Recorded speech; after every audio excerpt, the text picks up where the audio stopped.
வாசிக்கலாம். நம்முடைய இன்றைக்கு கருப்பொருளை நம்ம வாசிக்கலாம். இன்னைக்கு 3 காரியத்தை உங்களோடு கூட நான் பேச இருக்கிறேன். இப்போது நான் பேச போகிற காரியம் தனி மனிதனுடைய விசுவாசமும் அவனுடைய வளர்ச்சியும்.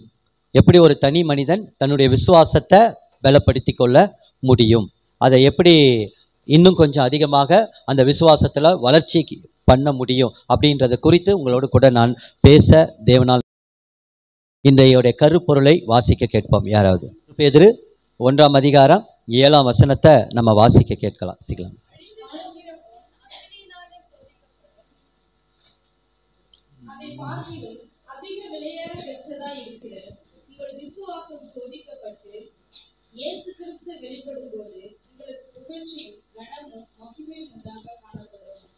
மகிமை உண்டாக காணப்படும் என்று சொல்லி நாம் வாசித்திருக்கிறோம். இந்த தியானத்தை கர்த்தர் இன்றைக்கு இந்த குடும்ப ஆசீர்வாத கூடுகையில் முதலாவது தியானத்தை கர்த்தர் நம்ம ஆசீர்வதித்து கொடுக்கும்படி நம்ம எல்லாரும் கண்களை மூடி இந்த நாளிலே கர்த்தருடைய வார்த்தை நம்மை கடந்து வரட்டும், கர்த்தருடைய வார்த்தை நம்மோடு கூட இடைப்படட்டும் என்று சொல்லி இன்னைக்கு எல்லாரும் தலைகளை தாழ்த்தி ஒரு தாகத்தோடு நாம் இன்னைக்கு ஆண்டவரிடத்துல ஒரு சிறிய விண்ணப்பத்தோடு கூட ஒரு பாடலை நாம் பாடி தேவனுடைய பிரசன்னத்தை உணர்ந்து, ஆண்டவரே வார்த்தை என்கிற அப்பத்தோடு என்னோட இடைப்படுங்க தகப்பனே என்று சொல்லி உண்மையாய் விசுவாசத்தோடு தாகத்தோடு நீர் என்னை பேசும் ஆண்டவரே என்று சொல்லி அவருடைய பாதத்தில் உட்கார்ந்திருக்கிற நமக்கு தேவனுடைய வார்த்தை மழையாய் பொழிய போகிறதற்காக கர்த்தரை நம்ம ஸ்தோத்தரிப்போமா. பெற்ற விசுவாசம் எனக்கு அன்பானவர்களே, ஒரு தனி மனிதனுடைய ஒரு விசுவாசம். அப்போ எனக்கு அன்பானவர்களே, விசுவாசம் அப்படின்னு சொல்லும்போது கண்கள் நம்ம சொல்லுவதை நம்பாமல், அதாவது கண்களில் பார்க்கிறதையும் கண்களில் ஆண்டவரை காதுகளால் கேட்கிறதையும் நம்பாமல் கர்த்தர் என்ன சொல்லுகிறாரோ அதை மாத்திரமே நம்முடைய கண்களிலும் நம்முடைய செவிகளிலும் நாம் கூர்ந்து கவனிப்போமானால் அது விலையேறப்பெற்ற ஒரு விசுவாசமாக இருக்கும் என்று சொல்லி நான் நம்புகிறேன். எனக்கு அன்பானவர்களே, விசுவாசம் என்பது பரலோகத்துக்கு ஏறி போகிற ஒரு கயிறு. இதை எத்தனை பேர் விசுவாசிக்கிறீங்க? விசுவாசம் என்பது பரலோகத்திற்கு ஏறி போகிற கயிறு. இன்னைக்கு நம்ம பார்க்க போறோம், இந்த கயிறை யாரு காத்து கொள்ள போறா, இன்னைக்கு இந்த கயிறை யாரு அறுக்க போறா. அப்ப என்னுடைய விலையேறப்பெற்ற என்னுடைய விசுவாசம் விலையேறப்பெற்றதாய் மாற வேண்டும் என்று சொன்னால் நான் இன்னைக்கு 3 காரியங்களிலே உங்களோடு கூட பேச போகிறேன். விசுவாசம் என்றால் என்ன என்பதை நான் உங்களோடு கூட பேச போகிறேன். எனக்கு அன்பானவர்களே, விசுவாசம் என்றால் நான் உங்க விசுவாசத்துக்கு அதிகாரியாய் நான் இருக்க முடியாது, ஆனா உங்க விசுவாசத்திற்கு நான் சந்தோஷத்தை கொடுக்கக்கூடியவனாய் இருக்க முடியும். ஹல்லேலூயா. உங்களை நான் விசுவாசிங்கன்னு அதிகாரப்படுத்த முடியாது, ஆனா உங்களுடைய விசுவாசத்தை ஊக்குவிக்கிறதற்கு சந்தோஷப்படுத்துவதற்கு கர்த்தர் என்னை ஒரு கருவியாக இன்றைக்கு பயன்படுத்தலாம். அப்படிப்பட்ட ஒரு பயன்படுகிற ஒரு பாத்திரமாகத்தான் கர்த்தர் என்னை இங்க கொண்டு வந்திருக்கிறார். இன்னும் அநேக தேவ மனிதர்களை இங்க கொண்டு வந்திருக்கிறார். நீங்கள் கவனமாய் கேளுங்கள். இந்த தலைப்பு ஒரு தனி மனிதனுடைய விசுவாசத்தை எப்படி தேவன் பார்க்கிறார், எப்படி தேவன் அதை வளர்ச்சியிலே கொண்டு போகிறார், தேவன் அதை எப்படி பலப்படுத்துகிறார். நீங்க இன்னைக்கு எதெல்லாம் நடக்க முடியாத, சகோதரன் சொன்னது போல நடக்க முடியாததை நடக்க வைப்பது விசுவாசம், செய்ய முடியாததை செய்ய வைப்பது விசுவாசம். இன்னைக்கு உங்க வாழ்க்கையில நீங்கள் என்ன நிலைமையில இருக்கிறீங்கன்னு நீங்க பரிசோதித்து பார்த்துக்கோங்க. உங்க விசுவாசம் எப்படி இருக்குன்னு பரிசோதித்து பாருங்க. அவர் சொன்னார் பார்த்தீங்களா, 16ல கற்றுக்கொண்டேன், 21ல கற்றுக்கொண்டேன், 2006ல கற்றுக்கொண்டே தான் இருக்கிறேன், எல்லையே கிடையாது. உண்மையாகவே வானம் எனக்கு சிங்காசனம், பூமி எனக்கு பாதப்படி. அப்ப பாதப்படி என்பது அது கற்றுக்கொள்ளுகிற இடம். இந்த பூமியில இருக்கிற வரைக்கும், சீயோனுக்குரிய போற வரைக்கும் நம்ம யார் அப்படின்னா கற்றுக்கொள்ளதான் வேண்டும். எந்த அளவுக்கு கற்றுக்கொள்ளணும் அப்படின்னா விசுவாசத்துல பரிபூரணம் அடையும் வரைக்கும் கற்றுக்கொள்ளணும். பரிபூர்ணம் அடைஞ்ச பிறகு நாம இங்க இருக்க மாட்டோம், அங்க பரிபூர்ண அவருடைய சமூகத்துக்கு இளைப்பாரும்படியாக ஆளுகைக்கு நேராக நாம கடந்து போகிறோம். எனக்கு அன்பானவர்களே, இங்க விசுவாசத்தை குறித்து நம்ம வாசிக்கும் போது இங்கு 3 காரியத்தை உங்களோடு கூட நான் பார்க்கிறேன். முதலாவது, நம்முடைய விசுவாசத்தை பைபிள் என்ன சொல்லுது? விலையேற பெற்ற விசுவாசம். இன்னைக்கு உங்க மனதில் இருக்கிற சில விஷயங்களை தூக்கி எறியணும். விசுவாசம் எனக்குள்ள ஊன்றி கட்டப்படணும் அப்படின்னு சொன்னா, என் படிப்பு தான் எனக்கு விலையேற பெற்றது, என் சொத்து தான் எனக்கு விலையேற பெற்றது, என் பொண்ணு தான் எனக்கு விலையேற பெற்றது. பொண்ணுனா இந்த பொண்ணை சொன்னேன், நம்ம பிள்ளைங்க எப்பயுமே விலையேற பெற்றது தான், ஏன்னா அது கர்த்தர் கொடுத்தது. அப்ப பாருங்க, உலகமும் இந்த பிரபஞ்சத்தை குறித்த ஒரு அறிவு நமக்கு முதலாவது வேணும். என்ன அப்படின்னா, உலகமும் அதன் இச்சைகளும் அழிந்து போகும், பிதாவினுடைய சித்தத்தின்படி செய்கிறவனே என்றென்றைக்கும் நிலைத்திருப்பான். அப்ப இந்த உலகத்தின் அதிபதி பிசாசா இருக்கிறான். இந்த உலகம் பொல்லாங்கினால் நிறைந்திருக்கிறது. இதை ஒரு விசுவாசி முதலாவது அறிந்து கொள்ள வேண்டும், இருதயத்தில் பதித்து வைத்துக் கொள்ள வேண்டும். ஏன்னா இந்த உலகம் ஆண்டவருடைய வருகைக்கு முன்பதாக என்ன இருக்கும்? அக்கினிக்கு இரையாக்கப்படும் என்று சொல்லப்பட்டிருக்கிறது. அப்போ இந்த செட்டப் எல்லாம் அழிஞ்சு புதிய வானம் புதிய பூமி என்னாகும்? உண்டாகும். நம்ம இன்னைக்கு எந்த நிலைமையில இருக்கிறோம், அதாவது எந்த எப்படி சொல்றது, நம்ம இந்த கடைசி காலத்துல எந்த மணி நேரத்துல நம்ம இருக்கிறோம் அப்படின்னு சொன்னா, ஆண்டவருடைய வருகைக்கு இன்னும் நொடிகள் பொழுதுல நாம் இருந்து கொண்டு இருக்கிறோம். ஆண்டவர் எவ்வளவு சீக்கிரமாய் வரப்போகிறார், இதோ நான் சீக்கிரமாய் வரப்போகிறேன். அப்ப என்னுடைய விசுவாசம் விலையேற பெற்றாய் இருக்க வேண்டும். விசுவாசம் ஒரு மனிதனுக்கு சரியா இருந்தால் கீழ்ப்படிதல் சரியா இருக்கும். விசுவாசம் ஒரு மனிதனுக்குள் இருந்தால் அவனுக்குள் தேவனுடைய சுவாபம் சரியா இருக்கும். ஒரு விசுவாசம் ஒரு மனிதனுக்குள் இருந்தால் அவன் கட்டாயம் அவன் அன்பு கூறுகிற ஒரு மனிதனாக இருப்பான். இதுல எந்த மாற்று கருத்துமே இல்லை. ஏன் ஆண்டவர் நீ இதுக்கு கீழ்ப்படி, நீ அதுக்கு கீழ்ப்படி அப்படின்னு ஒருவேளை நிருபங்கள்ல நிறைய சொன்னா கூட, அற்புதத்தை பெற்றுக்கொண்ட போது ஆண்டவர் சொன்ன வார்த்தை அதிகமா என்ன வார்த்தை? உன் விசுவாசம் பெரியது, நீ விசுவாசித்தால் தேவ மகிமையை பார்ப்பாய். அப்ப என்ன சொல்றாரு? அந்த பியூர் விசுவாசத்தை ஆண்டவர் ஆதி திருச்சபையில கொடுத்திருந்தார். அதனாலதான் அவங்க வெள்ளி உடைமைகள், பொண்ணு, தன்னுடைய சொத்து எல்லாத்தையும் விற்று கொடுத்தாங்க. ஆனா அதை மாதிரி நம்ம இருக்கணும்னு சொல்ல வரல. அது மாதிரி இந்த காலகட்டத்திலையும் இல்லை. ஏன்னா பைபிளை படிக்கும் போது கால சூழ்நிலைகளையும் அறிந்து நம்ம வேதத்தை படிக்க வேண்டியது. ஆனா இப்ப இந்த கடைசி காலத்துல அன்னைக்கு விசுவாசம் இருந்தது. ரோம சாம்ராஜ்யத்தினாலே சபை துன்புறுத்தப்பட்டது. தனி மனிதனை அவர்கள் துன்புறுத்தினார்கள். ஆனால் இயேசுவை அவர்கள் மறுதலிக்கவில்லை. யோசித்து பாருங்க. இன்னைக்கு ஒரு பாட்டு, இந்த செய்தி முடிக்கும் போதெல்லாம் ஒரு பாட்டு படிக்க போறோம். என்னன்னா, இனி நாம் உலகம் என் பின்னே, சிலுவை என் முன்னே, நோ டர்ன் பேக். இனி நான் என் வாழ்க்கையில திரும்ப மாட்டேன். இன்னைக்கு ஒரு செய்தியிலும் இன்னைக்கு நீங்க இதை அறிக்கை செய்யும் போது நான் சொல்லுகிறேன், உங்களுக்குள் தேவனுடைய ஆவி விசுவாசத்தை ஊன்றி கட்டப்போகிறது. நீங்க இதைதான் இன்னைக்கு நம்ம கடைசியில் ஒரு அர்ப்பணிப்பு பாடலா பாடும்போது, ஆண்டவரே இனி என் வாழ்க்கையில நீங்க செய்தியை கேட்ட பிறகு அந்த பாடலை பாடும்போது உண்மையாகவே நாங்களும் அதை அர்ப்பணித்து இன்னைக்கு பாட போகிறோம். எங்களுடைய விசுவாசத்தை ஆண்டவர் விலையேற பெற்றதாய் மாற்ற வேண்டும் என்று சொல்லி. எனக்கு அன்பானவர்களே, அப்போ விலையேற பெற்ற விசுவாசம்னு அங்க பேதுரு சொல்றாரு. அதை எதுக்கு ஒப்பிட்டு சொல்றாரு? பொண்ணுக்கு. அப்போ நல்லா தெரியுது, மனிதர்களுடைய மனதில் பிசாசு தந்திரமா எதை காட்டுவான்னு தெரியுது. இதை காட்டி அதை என்ன செய்வான்? டம்மி பண்ணிடுவான். இதனாலதான் சொல்றாரு, அந்த பொண்ணை காட்டிலும் உங்கள் விசுவாசம் விலையேற பெற்றதுன்றார். இன்னொரு வேர்டு அந்த இடத்துல சொல்றாரு, என்னன்னா, விசுவாசம் சோதிக்கப்படும். நீங்க விசுவாசத்துல வளரணும்னா என்ன செய்யணும்? சோதிக்கப்படணும். இன்னைக்கு இருக்கிற பிரச்சனையில பின்வாங்கி போயிடக்கூடாது, சபையை விட்டு போயிடக்கூடாது, பழைய வாழ்க்கைக்கு போயிடக்கூடாது. இன்னைக்கு கர்த்தர் இந்த கூடுகை எதுக்கு வச்சிருக்கிறார் அப்படின்னா, உங்க விசுவாசம் விலையேற பெற்றதாய் மாறுவதற்காகத்தான். அப்ப எனக்கு அன்பானவர்களே, அப்போ நான் இன்னைக்கு 3 காரியம் உங்களோடு கூட பேச போறேன். விசுவாசம் என்றால் என்ன, ஒரு விளக்கம், அதை நான் உங்களுக்கு சுருக்கமாக கொடுக்க போறேன். 2வது, விசுவாசத்துடைய வேர் என்ன அப்படின்னு உங்களுக்கும் எனக்கும் இன்னைக்கு தெரியணும். ஏதோ ரேண்டமா விசுவாசிக்கிற ஒரு காரியம் அல்ல, விசுவாசத்துடைய வேர் என்ன, இந்த சத்தியத்தை நாம் அறிந்து கொள்ள வேண்டும். அப்போ இதை அறிந்து கொள்ளும் போதுதான் நீங்க கர்த்தருக்குள்ள விசுவாசத்துல நிலைத்திருந்து கனி கொடுக்க முடியும். எத்தனை பேர் கனி கொடுக்க விரும்புறோம்? ஆமீன், ஆமீன். இந்த கூடுகைக்கு அப்புறம் நம்ம எப்படி மாற போறோம்னா, கனி கொடுக்கிறவர்களாய் மாற போறோம். புயல் அடித்தாலும் காற்றடித்தாலும் நான் சீயோனிலே அஸ்திபாரம் போட்ட கிறிஸ்துவுக்குள் இருக்கிற என் கண்மலை என் நம்பிக்கையா இருக்கிறார். விசுவாசம் என்னும் கேடகம் நம்ம கையில இருக்கு. இன்னைக்கு நிறைய யுத்தம் இல்லைன்னு நினைச்சுக்கிட்டு கேடகத்தை கீழே வச்சிடுறாங்க. இல்ல, கேடகம் நம்ம கரத்துல கொடுத்திருக்கிறார். இப்போ 3வது காரியம், இந்த விசுவாசத்துல தனி மனிதன் வளருவதற்கான காரியம் என்ன? இந்த 3 காரியத்தை தான் உங்களோடு கூட நான் இந்த நாளிலே பகிர்ந்து கொள்ள இருக்கிறேன். அப்போ விசுவாசம் எபிரேயர் 11:1 வாசிக்கும் போது ஒரு முழு பட்டியலே என்னது இருக்கு?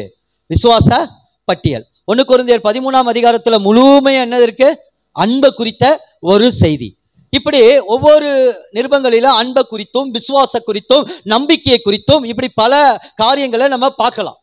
அப்போ எனக்கு அன்பானவர்களே, இந்த நேரத்துல இந்த விசுவாசம் என்ன? நம்பப்படுகிறவைகளின் உறுதி, காணப்படாதவைகளின் நிச்சயமாய் இருக்கிறது என்று சொல்லி பார்க்கிறோம். இதெல்லாம் நம்ம பின்னாடி பார்க்கும்போது உங்களுக்கு அது புரியும் பாருங்க. அதே மாதிரி எபிரேயர் 12:1 நம்ம வாசிக்கும் போது இந்த விசுவாசத்தை நம்மில் துவக்கினவர் யாரு? யாராவது ஒருத்தர் சொல்லுங்க. விசுவாசத்தை நமக்குள்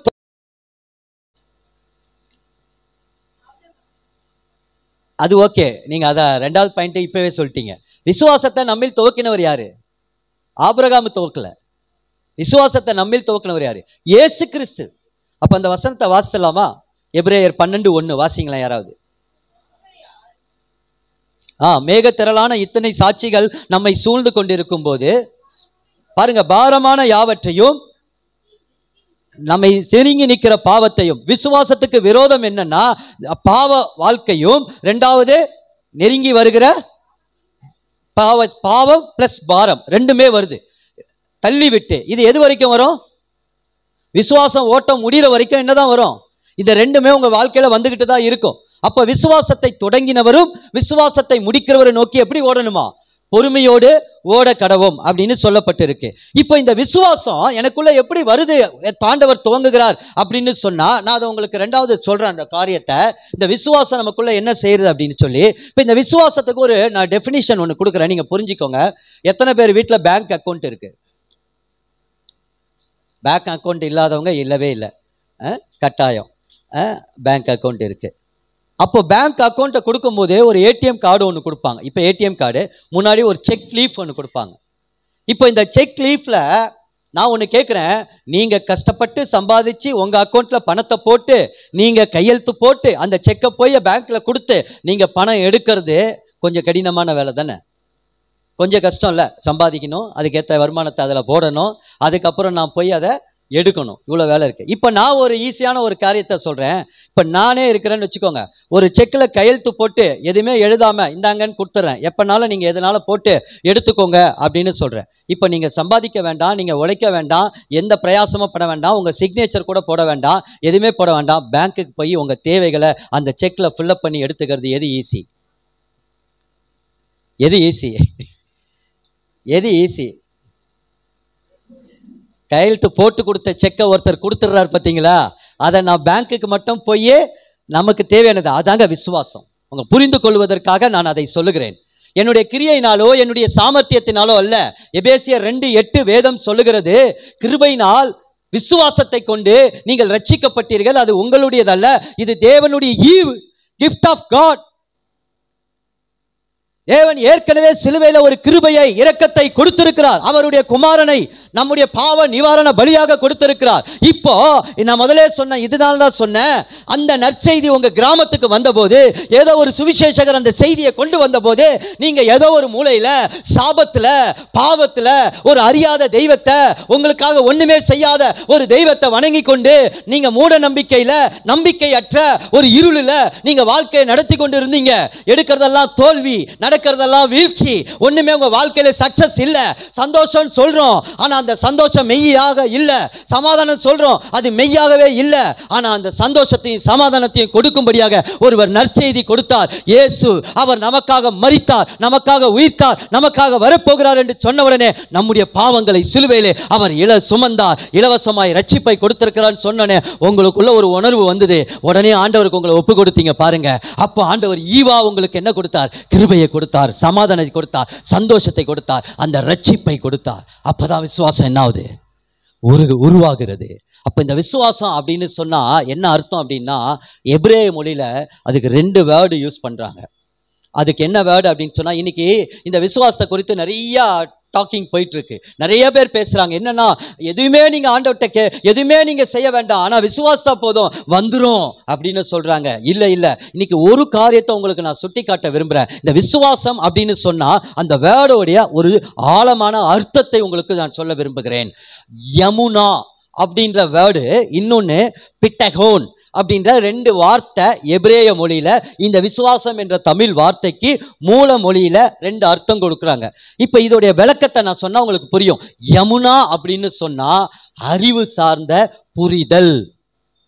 ரெண்டாவது பிட்டகோன் அப்படின்னு சொன்னா அது பிராக்டிக்கல், அதாவது செயல்முறையை குறிக்கிறது. ரெண்டாவது தெரிஞ்சுக்கோங்க, அறிவு சார்ந்த புரிதல், ரெண்டாவது செயல் சார்ந்த ஒரு நடக்கை, அப்படி கூட வச்சுக்கலாம், செயலை சார்ந்தது.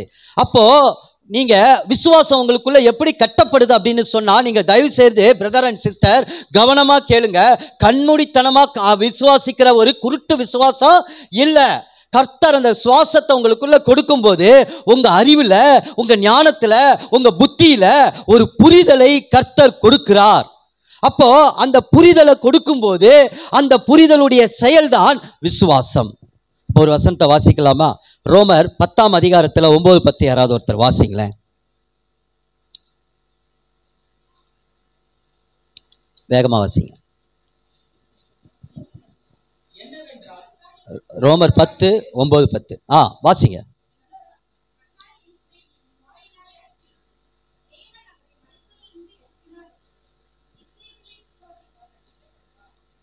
அப்போ நீதி உண்டாக இருதயத்துல விசுவாசிக்கப்படும்,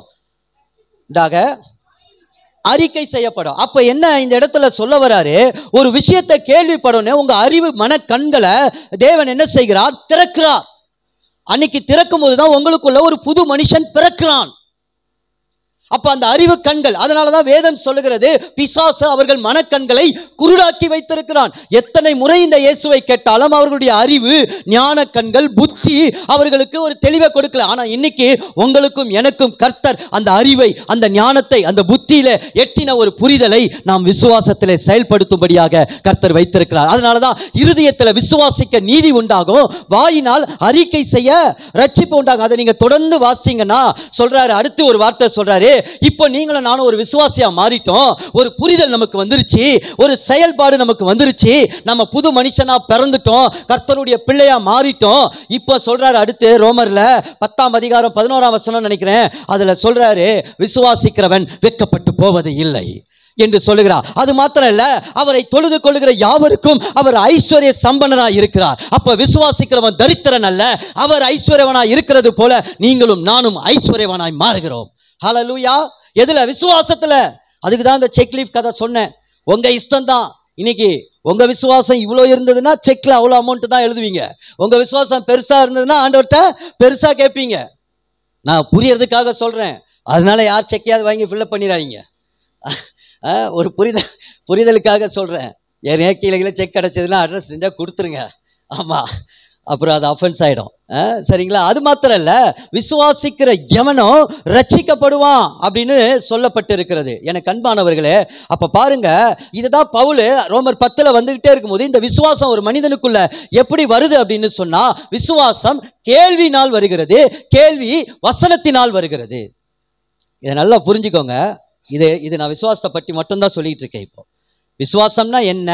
அது என் அறிவிலே, ஞானத்திலே நான் கேட்ட வசனத்தை புரிந்து, என் அறிவு கண்ணு கெட்டிருச்சு, என் ஞானத்தை கெட்டிருச்சு, எனக்கு புத்திக்கு தெளிஞ்சிருச்சு. இளையகுமாரன் மாதிரி நான் போயிருந்தேன், ஒரு புத்தி தெளியுது பாருங்க. அப்பதான் கர்த்தருடைய வார்த்தை உள்ள போகுது. அந்த சுவாசம் உள்ள போனோடனே ஒரு நியூ பார்ன், ஒரு மனுஷன் பிறந்துடுறான். இந்த மனுஷன் பிறந்த உடனே அவனுக்குள்ள என்ன வந்துடுது?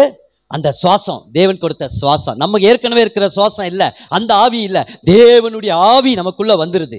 வந்த உடனே அவன் புது மனுஷனா பிறந்துடுறான். இதனாலதான் கேள்விப்படாவிட்டால், அனுப்பப்படாவிட்டால், அவர்கள் எப்படி பிரசங்கிக்கப்படாவிட்டால் எப்படி அவர்கள் விசுவாசிப்பார்கள்? அப்ப விசுவாசம் எப்படி வருது?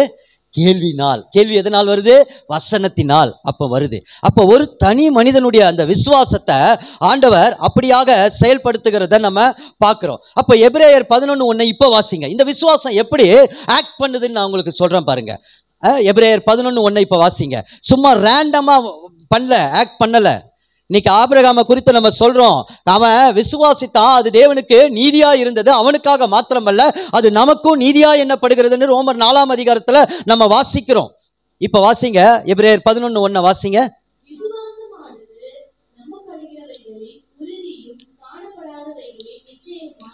இருக்கிறது. இப்போ ஒரு நம்பப்படுகிறவைகளின் உறுதி என்ன, காணப்படாதவைகளின் நிச்சயம் என்ன? இப்போ ரெண்டு விஷயம். ஒரு குயவன் இருக்கிறார்னு வச்சுக்கோங்க, உங்க புரிதலுக்காக சொல்றேன். இப்போ ஒரு குயவன் இருக்கிறார். இப்போ இந்த ஒரு குயவனுக்கிட்ட ஒரு அழகான பாத்திரம் கொடுக்கணும்னா அவர் கையில எத்தனை என்னென்ன வேணும்? முதல்ல என்ன வேணும்? களிமண் வேணும். ரெண்டாவது என்ன வேணும்?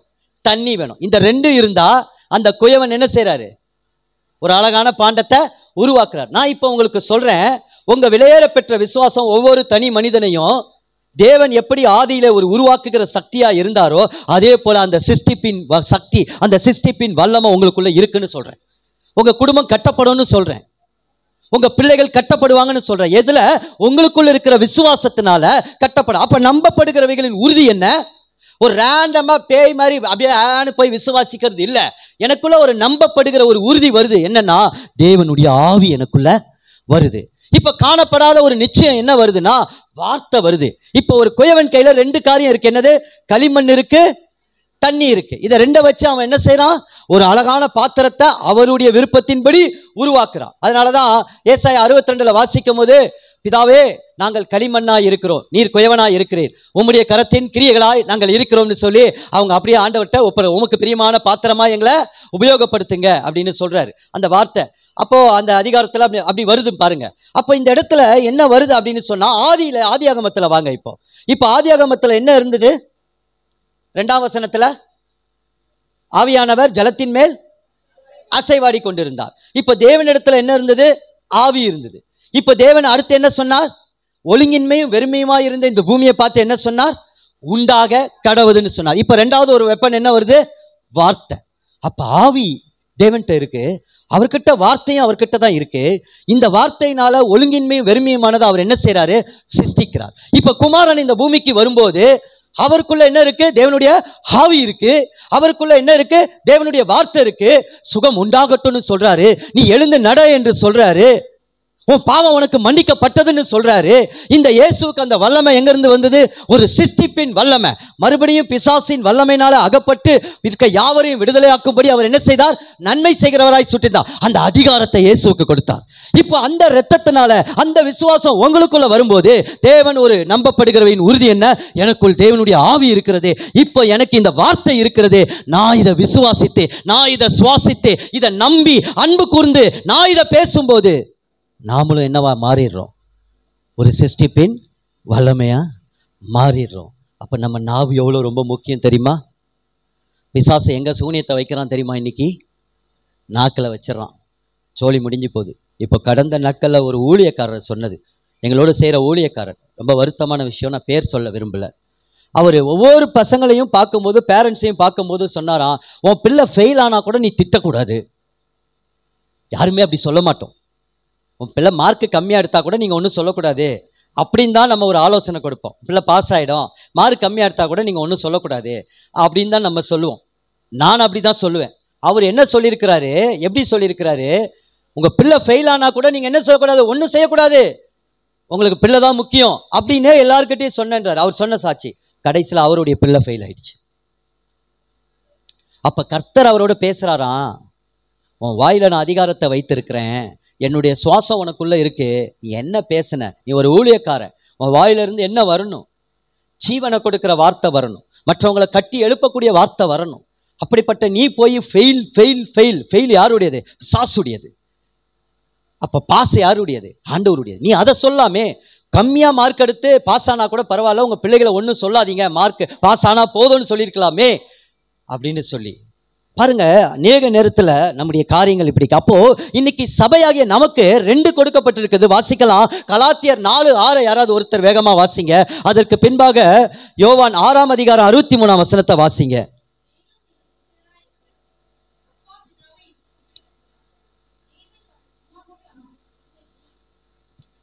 என்னது? எங்க அனுப்பினாரு? இப்ப தேவனுடைய ஆவி நமக்குள்ள எங்க வருது?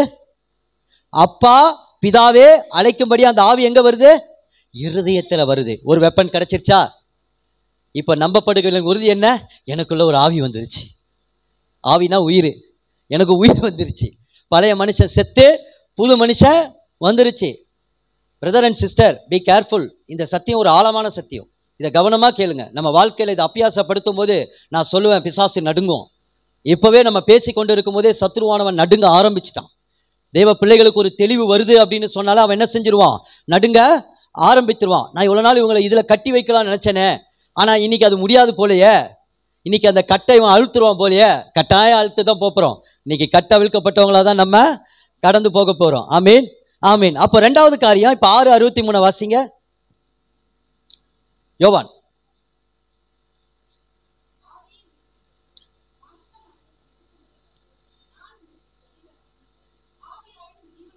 இருக்கிறது. இப்ப 2 வார்த்தை வந்துருது. என்னது? அவர் சொல்லுகிற வசனம் என்ன? ஆவியாயும் ஜீவனுமாய் இருக்கிறது. இன்னைக்கு இப்படிப்பட்ட ஒரு விசுவாசத்தை ஆண்டவர் நமக்கு கொடுத்திருக்கிறார். தேவன் எப்படி சிருஷ்டிப்பில் ஒரு வல்லமையை அவர் வைத்திருந்தாரோ, குமாரன் இந்த உலகத்துல வந்து இழந்து போன எல்லாவற்றையும் திருப்பி கட்டுவதற்காக இந்த குமாரனையே கொடுத்தவர் இந்த பூமியில. அவர் எப்படி இந்த ஒரு சிருஷ்டிப்பின் வல்லமையை வெளிப்படுத்தினாரோ, இன்னைக்கு நான் சொல்றேன், உங்களால முடியாத காரியம் ஒன்றுமே இல்லை. உங்கள் ஒவ்வொருவருக்குள்ளும் அந்த சிருஷ்டிப்பின் வல்லமையை வைத்திருக்கிறார். இன்னைக்கு உங்க இருதயத்தில் கை வச்சு சொல்லுங்களேன். இன்னைக்கு எல்லாரும் உங்க இருதயத்தில் கை வைங்களேன். அந்த தேவனுடைய ஆவி எனக்குள் இருக்கிறது, அந்த தேவனுடைய வார்த்தை எனக்குள் இருக்கிறது, என்னுடைய விசுவாசம் விலையேறப்பட்டது. நான் கவலைப்பட மாட்டேன், நான் கலங்க மாட்டேன், பாரமான வைகள் ஒன்றும் என்னை சேதப்படுத்தாது. இன்னைக்கு சொல்லுங்களேன், இந்த விசுவாசம் எனக்குள்ள இருக்கு, நான் கட்டுவேன். கர்த்தருடைய வார்த்தை எனக்குள்ள இருக்கிறது, கர்த்தருடைய ஆவி எனக்குள்ள இருக்கிறது, நான் இனி கலங்க மாட்டேன். விசுவாசிக்கிறேன், நான் இனி பதற மாட்டேன். ஹல்லேலூயா, ஹல்லேலூயா. அப்ப விசுவாசம் என்ன? என் அறிவிலே, என் ஞானத்திலே புரிந்து கொண்ட ஒரு காரியத்தை என் செயல்படுத்துகிற ஒரு காரியம்தான். அதனாலதான் கிரியை இல்லாத விசுவாசம் என்னது? செத்ததா இருக்கிறது. எனக்கு அன்பானவர்களே, இந்த விசுவாசத்தை நம்ம புரிஞ்சுக்கிட்டோம் அப்படின்னு சொன்னா நம்ம லைஃப் எப்படின்னா கட்ட ஆரம்பித்து படவிடும். ஒரு நாளும் நம்ம தாழ்ச்சி அடைய மாட்டோம். நம்ம தொழில் கட்டப்படும், நம்முடைய கடன் பிரச்சனை அடைக்கப்படும். ஆமேன், ஆமேன். எல்லாவித பின்னாடி இருந்து நம்ம விட்டு வந்த சில காரியங்கள் நம்மளை துரத்திட்டு இருக்கு பார்த்தீங்களா, அது எல்லாம் செங்கடலில் அமிழ்த்து போடப்படும். அதனாலதான் அற்ப விசுவாசியா இருக்காத, விசுவாசம் உள்ளவனா இருன்னு கர்த்தர் சொன்னார். இன்னைக்கு கடல் மேல நீங்க நடந்திருப்பீங்க, ஆனா ஏதோ ஒரு காற்றை பார்த்துட்டீங்க, திடீர்னு ஒரு சறுக்கல், ஆனாலும் ஆண்டவர் உங்களை கைவிடலை, கயிறம் பிடித்தார். ஆமேன். ஏன்னா பேதுரு அப்படிதான் வந்தார். எனக்கு அது ரொம்ப பிடிக்கும். நான் அதை எப்படி பார்ப்பேன் அப்படின்னா, என் பிரச்சனைகளுக்கு மத்தியில் என்னுடைய இளம் வயதில் நான் ரட்சிக்கப்பட்ட புதுசில், நான் இன்னைக்கு ஏதாவது சொல்கிறேன், ரட்சிக்கப்பட்ட உடனே அது வாலிபனாகட்டும், நீங்கள் குடும்பஸ்தனாக இருங்க, உங்கள் வாழ்க்கையில் சோதனைகள் வரும், பாடுகள் வரும், விசுவாச பரீட்சைகள் வரும். நீங்கள் அந்த இடத்துல, அதுக்கு தான் ஆண்டவர் தம்முடைய ஆவியை நமக்கு கொடுத்திருக்கிறார், வார்த்தையை கொடுத்திருக்கிறார். அப்போ அதை நம்ம பிடித்து கொண்டு நம்ம கடந்து போகும்போது பேதுருவை போல கடலின் மேல், எவ்வளோ ஒரு அற்புதமான வார்த்தை இல்லை? பேதுரு, நீரே தேவனுடைய குமாரனானால் நானும் இந்த கடல் மேல் நடந்து வரட்டுமான. ஆண்டவர் என்ன சொன்னார்? வாயா, இதை தான் எதிர்பார்த்தேன், இவ்வளோ நாள் இதுக்கு தான் இந்த காற்றையும் புயலுமே உங்களுக்கு உண்டாக்கி காமிச்சேன். உங்கள் விசுவாசத்தை என்ன செய்யணும்? நான் பூஸ்ட் பண்ணணும். நீங்கள் அவங்க சாதாரண ஆள் கிடையாது, கடல்லே இருக்கிறவங்க. அவங்க காற்றையும், இன்னைக்கு நான் ஒரு மீனவர்கிட்ட போயிருக்கேன் ஊழியத்துக்கு. அப்போ அவர் சொன்ன ஒரு வார்த்தை என்ன தெரியுமா? எங்களுக்கு பயம்னா என்னன்னே தெரியாதுங்கன்னு சொன்னார். ஏன்னா நான் நிறைய ஃபிஷர்மேனோட தான் நான் பழகியிருக்கிறேன். எனக்கு பயங்கர தைரியம், ஏன்னா அவங்க பின்னாடி நிற்பாங்க, அவங்க நிற்பறதுனால எனக்கு உச்சக்கட்ட தைரியம். எந்த அளவுக்கு தைரியம்னா, அவனை போய் அடின்னுவாங்க. நான் ஸ்கூல் படிக்கும்போது ஏதாவது வம்பு பண்ணிடுவானுங்க, பண்ணால் அவனுங்க நிற்பானுங்க. அந்த அளவுக்கு தைரியமும் கொடுப்பாங்க, தைரியசாலியாகவும் இருப்பாங்க. அப்படிப்பட்டவர்கள் தான் ஃபிஷர்மேன். ஏன்னா நாங்கள் கடலோரத்தில் தான் இருக்கிறோம். அப்படிப்பட்டவங்க தான் அவங்க. ஆனால் அவங்க சொன்ன ஒரு வேர்டு என்ன தெரியுமா? காற்றும் புயலும் வந்தால் எங்களுடைய இருதயம் கரைந்து போகும் என்று சொன்னார். ஏன் கர்த்தர் அப்படி ஒரு காற்றை புயலை அன்னைக்கு காண்பிக்கிறார் அப்படின்னு சொன்னால் அவங்க அதுக்கு தான் பயப்படுவாங்க. அதுக்காக தான் கர்த்தர் அந்த சோதனையை என்ன செஞ்சாரு?